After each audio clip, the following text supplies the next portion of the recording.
Good day, sir. Ako i-explain ang parts of magnetic compass. Kaning compass bow, sirs, kaning diri. Kaning sa babaw nga sudlanan nga nagkupot sa compass card sa alternate circle or sa lever line para sa direksyon sa barko. Yang number 2, kaning surf ion spare, kaning diri. Kaning sa babaw nga lingin nga itong bola nga putaw aron masakto ang lokal nga magnet sa barko. Ang number 3 is blender's bar.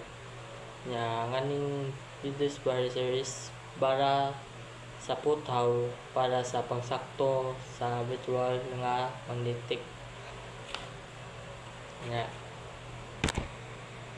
Ang number 4, sir, is unical stand. Kaning diri na kani nga putaw nga suporta ang pang kupot sa kompas para sa lig-on nga dik sa barko.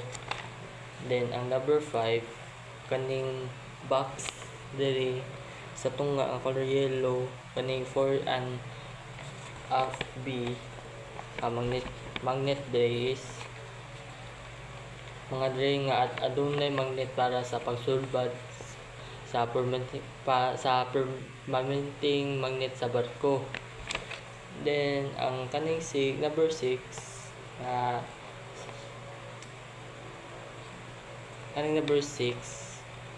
nga healing magnet is kaning diri na ning yellow nga putaw.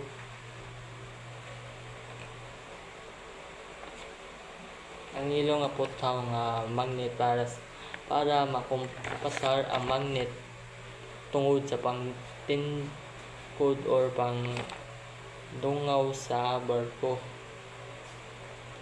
Ang number 7 kaning base is kaning diri sa kinaubsan nga silver color nga putaw is the bottom of support section of the compass assembly.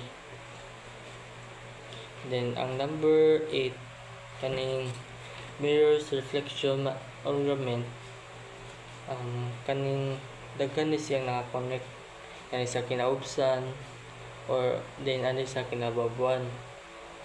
Kaning mirror's reflection ornament tabang sa pagtan-aw sa